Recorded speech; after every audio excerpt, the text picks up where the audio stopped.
समागमे धरून आवडी संत समागमे धरून आवडी करावे साधी परमार्थी नाशिवंत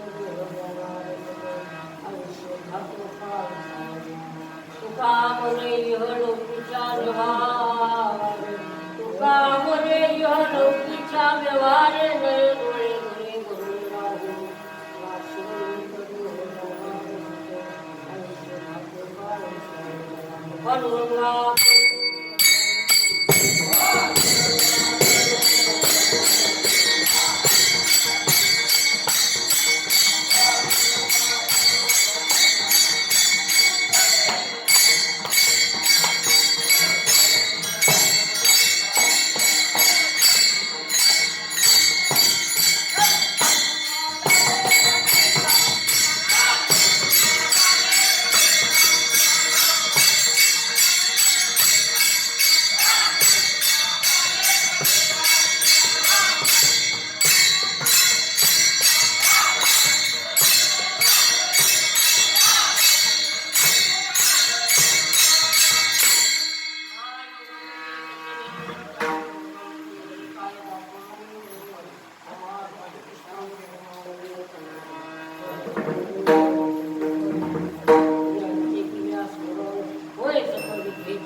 ओम नमो शिवाय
वेदाचा या तमाशीचा ठाव एरंडे व्हावा बहार व्हावा तुकोबराचा गाथा म्हणजे 5वा वेद आहे आणि वेदाचं ज्ञान त्या ठिकाणी गाथेमध्ये आहे. आपल्या ठिकाणी हेगळकडचे वेदात जाते आपण काय सांगायचं आपल्या बुद्धीप्रमाणे, कारण त्या अभंगाचा अर्थ कसा असेल असं नसतं.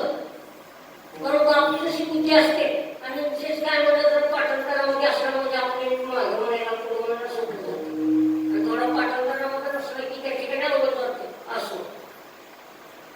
कुटुंबवासी सर्वबाई यमराज सूर्यवंशी यांचं गोड जेवणानिमित्त त्यांचा परिवार मुलं सोना मुली नातू यांच्यात हे म्हणाय कीर्तनाच्या सेवा दादा यांच्याकडून मिळाले आणि त्यांना पहिल्याकडून ओळखलं. आमच्या घरी आल्या होत्या परत त्या ठिकाणी ओळख होती त्याच्यामुळे पहिल्याकडून ओळखलं ओळखीच्या ठिकाणी आलो आणि परत असे की 6 बऱ्याच दिवसापासून सगळ्या लवकरच्या गावामध्ये कीर्तन झालं होतं. इथं भगवान शंकराच्या सानिध्यामध्ये त्या ठिकाणी कीर्तिवंत नामवंत असं त्या ठिकाणी मंदिर आहे आणि या सानिध्यामध्ये सेवा करण्याची कधीच त्या ठिकाणी समज पण नव्हता. परंतु उशिरा महिना तुकोबरा म्हणतात भाग्य होते याचा ठसा, कारण चांगलं कार्याला थोडा उशीर लागतो, वाईट ताबडतोब होतं आणि चांगल्याला उशीर लागतो. आज त्यांच्या वैकुंठ निमित्त जे आपली कीर्तनाची सेवा आहे घरून पाहिला गेलं तर त्या परिवाराला असे मस्त ठिकाणी दुःख आहे तरी पण तो निसर्गाचा नियम आहे. जो उपजते नाश येते नाशिने ती पुनरुक्ती दिसते. एक अधिकाऱ्यांचं देश परिक्रमे जातात म्हणतात जो जन्मतो ना, कारण आपल्याकडे 24 संस्कार सांगितलेले कोण 25 म्हणतं, परंतु पहिला जो संस्कार आहे त्या ठिकाणी जन्मसंस्कार आधी गर्भसंस्कार असतो तो कुणी नाही केला तर सोडून द्या. जन्मसंस्कार आणि मृत्यूसंस्कार हे दोन तर होतातच निश्चित माणसाला. त्याच्यापैकी एका त्या ठिकाणी आणि ज्या दिवशी त्यांचा देहांत झाला त्या दिवशीपासून 10 दिवसापर्यंत आपण त्या ठिकाणी दररोज पिंडदान करावं लागतं. आता आपल्याकडे कोण करत नाही, सगळ्या विधी लोक पावलेले आहेत, कुणाला त्या ठिकाणी ज्ञान नाही. कारण पूर्वीच्या काळामध्ये असं नियम आहे भागवतामध्ये, भागवत जे वाचते ना त्यांना माहीत असेल की ब्राह्मणाने 10 दिवस त्या ठिकाणी काय पाळायचं, त्याला काय म्हणतात ते किती 10 दिवस ब्राह्मणाने, क्षत्रियांनी 15 दिवस पाळायचा आणि जे शूद्र लोक आहेत ते 30 दिवस पाळायचा असा नियम आहे. परंतु सर्व समान्य त्या ठिकाणी 10 दिवस पाळले, सगळे लोक 10 दिवस. काही काही लोक परवा आमच्या गावामध्ये पोहोचले तिसऱ्या दिवशी उठून टाकले, आम्हाला वेळ नाही असो. अशा पद्धतीने 10 दिवस त्या ठिकाणी ज्या दिवशी मृत्युमुखीच्या ठिकाणी जी काय व्यक्ती पडते त्या दिवसापासून 10 दिवस त्या ठिकाणी दररोज त्या ठिकाणी पिंडदान करावं लागते. परंतु असं ते आपल्याला घडत नाही आणि ज्यावेळेस ती व्यक्ती मृत्युमुखी पडते आपण त्याला अगदी संस्कार देतो आणि घराकडे परत येतो, ती व्यक्ती त्या ठिकाणी 3 दिवस आपल्या घरामध्ये कोपऱ्यामध्ये असते असं उजव्या कोपऱ्यामध्ये थांबलेले असते. पुन्हा कोणाचं किती वाजवून आहे असं ती पाहते आणि त्याला असं वाटतं की त्या ठिकाणी आपण यांच्यासाठी किती त्या ठिकाणी कष्ट घेतलं वगैरे असं त्या ठिकाणी ती पाहतं. आणि तिसऱ्या दिवशी आपण जे सावरायला जातो ना ते आपल्याबरोबर येतं आणि त्या मशालभूमीमध्ये त्यावेळेस ते थांबतं. मग तिथं आपण त्या ठिकाणी काय ते कवळा वगैरे पिंडदानाचा प्रकार होतो आणि तिथून 10 दिवस ती व्यक्ती त्या ठिकाणी मृत आत्मा त्या मशालभूमीमध्ये एकटाच राहतो, कोण नाही एकटाच राहतो तिथपर्यंत त्या ठिकाणी. तिथून पुन्हा त्या ठिकाणी का पुन्हा प्रवास झाला 351व्या दिवशी तो त्या ठिकाणी यमपुरला पुण्यवान असं किंवा आपली जीव असतो त्याला यमपुरला जावंच लागतं, नियमच आहे शास्त्राचा त्या ठिकाणी. आणि तिथं लेखा जेव्हा होतो त्या ठिकाणी चित्रगुप्त त्याचं दप्तर काढतो आणि मग त्याचं पुण्य काय असेल पाप असेल त्या पद्धतीने त्याची त्या ठिकाणी गती होईल रागवती तिथून तो आत्मा जातो त्या ठिकाणी असं त्या ठिकाणी बरोबर पुराणामध्ये सांगितलेलं आहे. आणि प्रत्येकानं त्या ठिकाणी हे जे काय त्या ठिकाणी कर्म आहे पिंडदान आधी ते करावंच लागतं त्या ठिकाणी. त्याच्याशिवाय कारण प्रत्येक जीव स्वतःच्या त्या ठिकाणी पुण्यानं गतीला मिळत नाही. असतो प्रत्येक जीव पुण्यवान नाही. काय पुण्य करणारे असतात, काही वाईट कर्म करणारे असतात. वाईट कर्म करणारे मग आपण घेतो प्रत्येकाच्या पुढे वैकुंठवासी कैलासवासी असं घेतो बरं तुम्हाला, पण तिकडे जातील असं नाही, त्याच्या कर्मानुसार त्या ठिकाणी जातात. मग ती जर व्यक्ती त्या ठिकाणी त्याची जर त्या ठिकाणी साधना नसेल तर त्याला पुढे जायचं कसं, तर त्याचे जे इथले ज्या त्या ठिकाणी वंशज आहेत त्यांनी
कार्य पुन्हा जन्मायचं पुन्हा म्हणायचं हे कार्य त्याच्या पाठीमागून चालू राहतं. असो आपली जी त्या ठिकाणी आजची सेवा आहे मातोश्री त्या ठिकाणी स्वरूप यांच्या निमित्त आहे आणि त्यांचे जे त्या ठिकाणी मुलं असतील त्यांना पण त्यांच्या आईविषयी त्या ठिकाणी प्रेम आहे. आईचा त्या ठिकाणी प्रत्येक आणि एक जर का त्या ठिकाणी मुळामध्ये त्या ठिकाणी जर सात्विक मुलगा त्या ठिकाणी जन्माला महाराज म्हणतात बळीकन्या पुत्र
आपल्याला जर का त्या ठिकाणी महाराज महिन्यामध्ये जर स्थिती माहिती असेल तर सर्व महाराजांचा.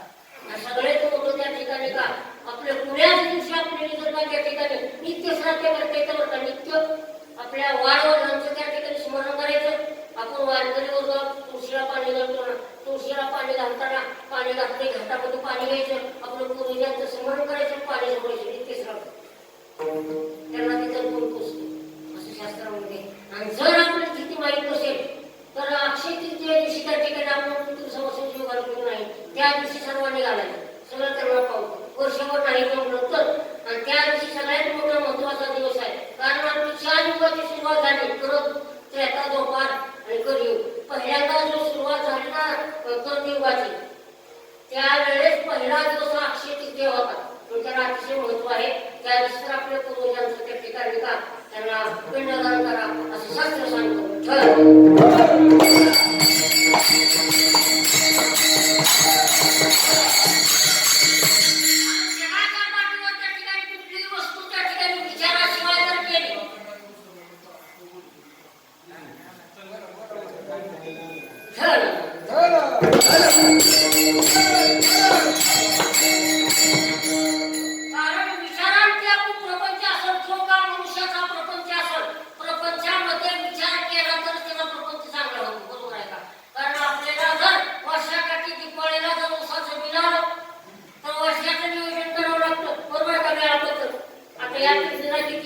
आपले वर्षभर खर्च किती होईल उसाचा, पुढल्या वर्षी ऊस कुठून बिल येईपर्यंत आपले किती पैसे लागतील, त्या वर्षी खर्च बाकीची रक्कम बँकेमध्ये जमा करायची, जसं लागत तसं पुढल्या भविष्यासाठी काय त्या ठिकाणी निधी जमा करायची वगैरे वगैरे. असा जर प्रपंच केला तर त्याचा प्रपंच होतो, विचार करावा लागतो ना. आणि परमार्थ अहो शेताचं बघा ना, आपण शेत कधी आपलं पिकतं जन्मभराय म्हणतात पेरून शेतात जायचे, उजवून घेऊन पाहिजे, तो ओशवून प्रसाद राहायचे तिचा.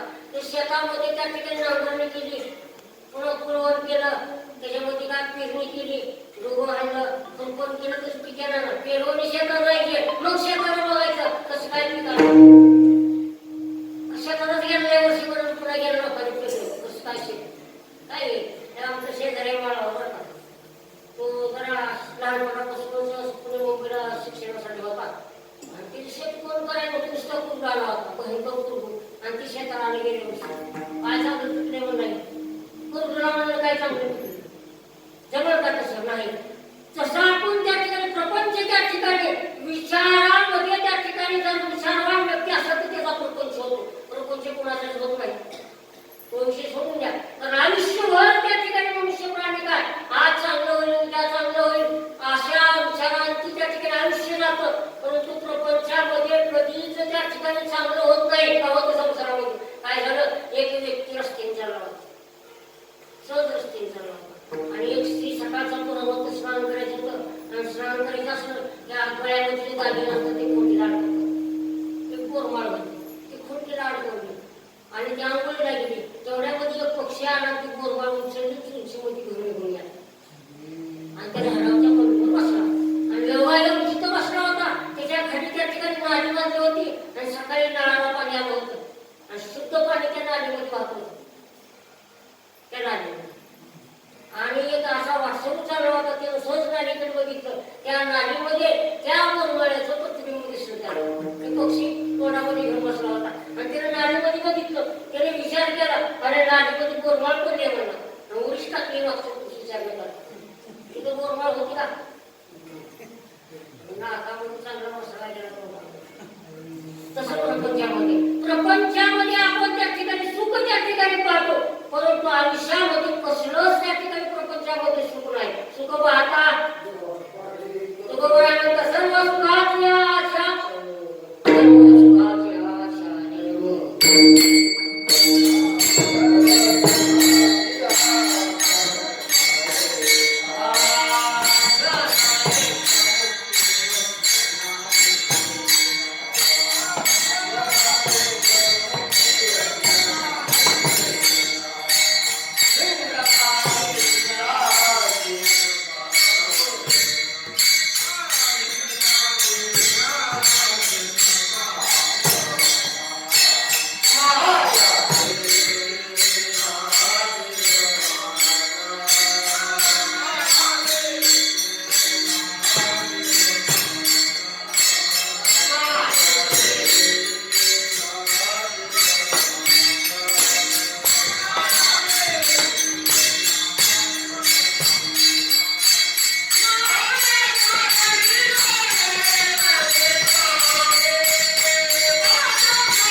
आहेत तुकोबरा सांगतात. म्हणून तुकोबरांनी देखील वयाच्या 21 वर्षापर्यंत त्या ठिकाणी संसार पाहिला होता. बरोबर आहे, 2 स्त्रिया पाहिल्या. सगळं प्रपंचाचा अनुभव घेतला त्या तुकोबरांनी. आणि तेव्हा तुकोबरा सांगतात संत कसे स्वतः त्या ठिकाणी आधी आचरणामध्ये आणतात, नंतर सांगतात. त्यांनी स्वतः अनुभव घेतला आणि मग सांगतात. प्रत्येक एवढं काम तुकोबरा सांगतात क्षणोक्षणी एक क्षण. कारण त्यांना माहित होतं की मनुष्य ते कसा अल्प आयुष्यमान शेतकरी लेता घरात गाय मध्ये बाळतो किनारो उशय काय भजण्या सुटले ते पाहेगा. कारण का अतिशय असं क्षणभंगूर आहे. कसं आहे क्षणभंगूर. एक क्षणाचा देखील आपला हातामध्ये आहे का एक क्षण. कीर्तन करून आपण घरात बसलो जाऊ असं शाश्वतीने कोण सांगू शकतं का. अजिबात नाही. एवढं त्या ठिकाणी आपण पराधीन आहोत. त्याच्यापेक्षा पुढे जाऊन महात्मा सांगतात आतचना घडतं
शंकराची फजिती झाली बहुशिकूत गणकुमारी शंकरा केला ब्रह्मयंका मदन मदन तो केवळ पंचान ब्रह्मदेवाची फजिती झाली शंकराची फजिती झाली आणि बहुशिकूत करून जाणं सोपं नाही अतिशय अवघड काम आहे प्रकारचे आपल्याला वाटतं त्या ठिकाणी मुखेना भाजी मोक्षाची साक्ष होतच असं कुठं होते काय एवढं सोपं आहे का ते आयुष्याच्या साधने साधारण पद्धतीने केली आयुष्यावर जर साधना केली तर मला अंतकाळी सुवर्णाच्या वेळी हरित्या संभाळित अंतर्बाहेर होणार उगाच आयुष्यावर काय नाही केलं वर्तन देवसराव येतो असे बाबा ते नाही दुसरंच काही तर मला मागतो त्या ठिकाणी एक आमची शेजारी गावामध्ये मारलं होतं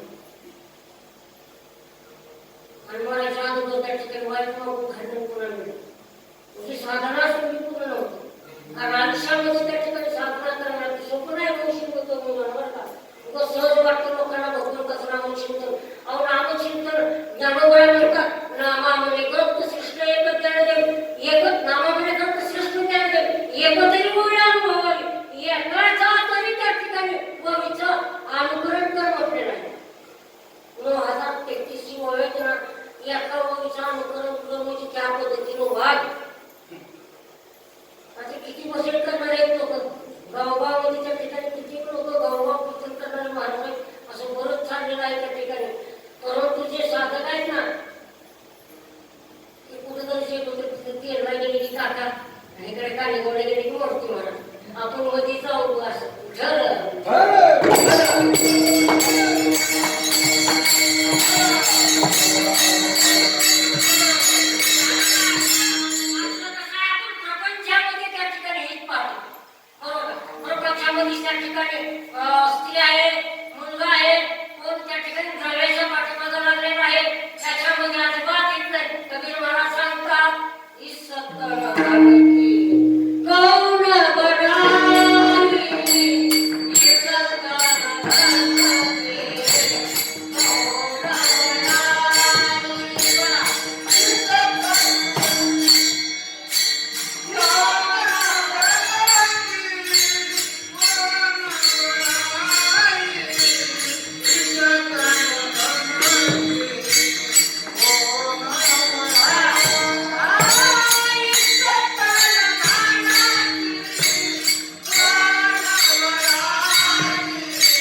बाल जले जशी घास की मोरे, हाथी जले जशी लकड़ी की मोरे। कहते कबीर सुन ले रे दुनिया, आप तो है पीछे तू कोई दुनिया। कबीर महाराज सांगतात बाबा रे, इस धर्मधारी की कोण मराय देखत नाही असे किती लोक आले मध्ये त्याच्या डोळ्यामध्ये माती गेली। तू सांगत हो ना बरोबर आहे ना? म्हणजे तू कोणा म्हणतो सावध झालो सावध झालो अरे चालो जागरणा जे जे वैष्णवांचे भार जे जे त्यावेळेस त्या ठिकाणी कबीर महाराजांना सावध केलं बाबा इस्तन शरीर पण आपलं नाही काय याची पड आहे आपलं आहे का पंच महाभूतापासून हे शरीर बनलेलं आहे आप तेज वायू आकाश आणि पृथ्वी त्याच्यामध्ये बिघड होणार शरीर रक्षक धर्मा काय लोक म्हणते शरीर कसं खायचं प्यायचं तसं पुष्ट व्हायचं 10-15 जाता अडगीला जाता 4-5 किलो वजन कमी करून मला काय खायचं एसटीनं जायचं विमानानं जायचं मोटरसायकलवर जायचं मग काच वेळ जातात त्या ठिकाणी आणि शरीर रक्षण आता शरीर आपल्या हातामध्ये शरीर रक्षक अशी धर्म बोलते काय हात असे प्यायचे तुकोबराय म्हणतात की काय लोक म्हणतात की शरीराचं संरक्षण करावं मान्य शरीर चांगलं असावंच शरीरवारी त्या ठिकाणी होतच नाही पण तुझं शरीराकडे बघायचं नसतं काय ते रोग आहे का कारण एकदाच त्या ठिकाणी मनुष्य जन्म येतो कधी तर कुठल्याच जन्मामध्ये पुण्य कमी आजार पाप झाला ना मनुष्य देव त्या ठिकाणी प्राप्त होतो आणि त्याचा मात्रा केल्यामुळे तो बरा म्हणतो आणि त्या माणसाला म्हणजे जी माणसं आहेत ना त्यांना तो बरा सांगतात जनौषधी हाती करावा विचार आता जनावरांना सांगत नाही कारण जनावर येतच नाही आता जी येत नाही त्याला काय म्हणते तुम्ही म्हणा तुम्ही काय म्हणणार परंतु जे त्या ठिकाणी मनुष्य म्हणून जन्माला त्याचा उपदेश करतात की बाबा रे एक क्षणाचाही त्या ठिकाणी विलंब होत नको कारण क्षण म्हणून हा मनुष्य जन्म आहे एक क्षण कशाला म्हणायचं आपला डोळा झापला आणि उघडला जेवढा वेळ लागतो तर एक क्षण म्हणायचं आपल्या भाषेमध्ये आणि तेवढा क्षण आपल्या हातामध्ये नाही विचार कर हा भविष्य काय या ठिकाणी नदी नाही तिकडे भूमी टाकली गेला तो अतिशय मोठा त्या ठिकाणी भविष्य आहे आणि त्याच्यामधून तरुण जाणं अतिशय अवघड आहे सतत त्या ठिकाणी मनामध्ये एक क्षणाचाही त्या ठिकाणी विचार न करता प्रत्येक क्षण त्या ठिकाणी महत्वाचा आहे म्हणून काय कर तो भगवंताचं त्या ठिकाणी नामचिंतन कर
योगानं कारण स्वर्गामध्ये सुद्धा त्या ठिकाणी मुक्ती नाही बरं त्याला इथे जेवू लागतं म्हणून तुकोबरा सांगतात क्षणोक्षणी आरती करावा विचार करावया पण अवश्य तू कशासाठी बाबा माझं दुसरं जन्म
काळ सावधान हा जो काळ आहे कसा अतिशय भयंकर आहे. हळूहळू हळू काळ त्या ठिकाणी आपलं आयुष्य घातो.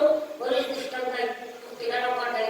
त्यामुळे त्या ठिकाणी पानवेळ वेळमध्ये गेला वगैरे आपल्या सर्वांना माहीत आहे. सांगण्याची गरज नाही. पुस्तक सुज्ञा परंतु तुकोबरा या ठिकाणी नाशिवंत व्यव जाणार सगळं आयुष्य घातो काळ सावधान. जे आपलं आयुष्य आहे ना ते कसं अल्प आहे नका.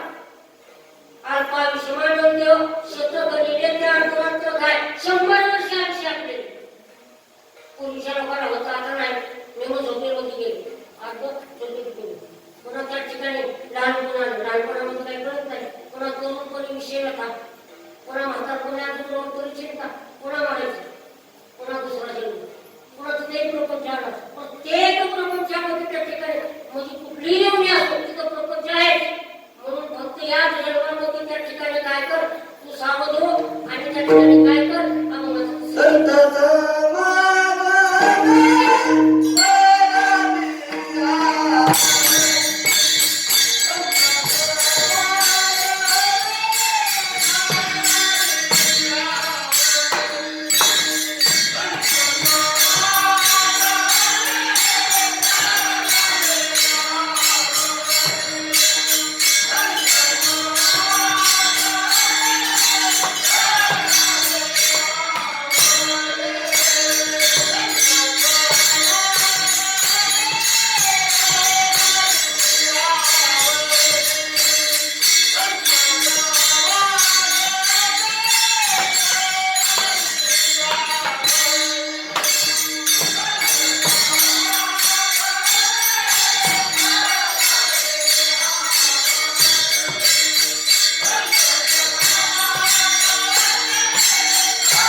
तू असं कर म्हणले, तुझं नियम दिसत नाही म्हणजे व्यसन करायला.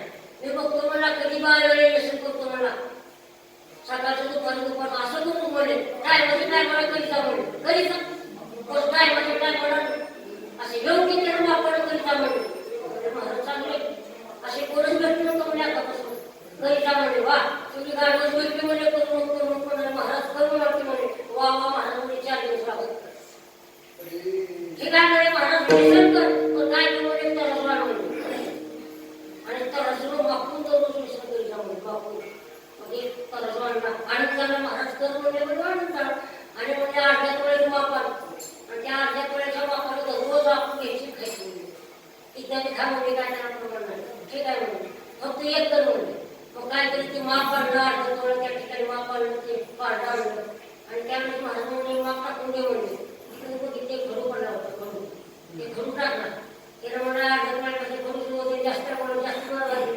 असं बरेच माझ्या काय नाही ते रोज तुमच्या ठिकाणी खडूच्या वस्त्र तू वापरायचं आणि ते आपण खायचं पण एकदा खाल्लं की एक रेग वाढायची काय करायचं एकदा आपण खाल्लं की एक रेग वाढायची म्हणजे तू सतत तिथं खाऊ लागलं 4 खाऊ लागलं 4 खाल्लं की 4 रेगा वाढायचं मग काय होऊ लागलं रेग वरली की खडू कमी होतं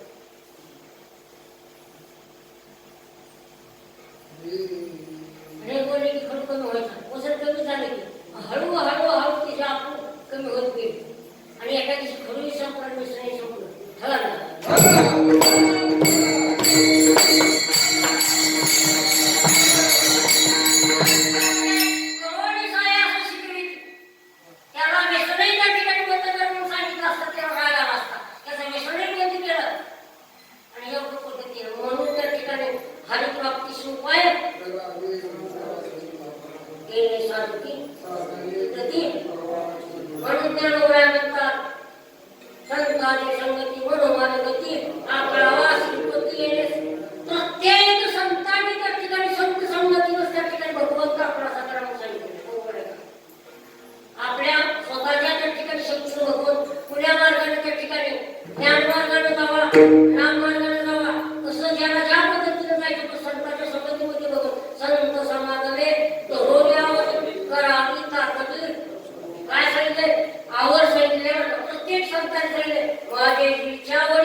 कुठलंही काम करा, कामामध्ये काम आणि बोला म्हणता कुठं जावायचं का कुठल्याही याच्यामध्ये त्या ठिकाणी राम वेळा वेळा आम्ही गाव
वा त्यांच्यासाठी अशीच लोक जास्त आहेत. एखादं पोरगं जसं तेवढं निघाला सारखं देवळात चालू काय करू कोणाला आगरी चढलं घरी वाट देवळाचे आमच्या सातपुड्यामध्ये कोण आमचे कुळी होते असे हेच विषय निवडले आमच्या सातपुड्यामध्ये कोण भजन करणार नव्हतं तरी उठलेली सप्त्याला चालली तू कशामुळं कोणतीमुळे ह्याचा कोणता सप्ताह कोणाकडे येतच नाही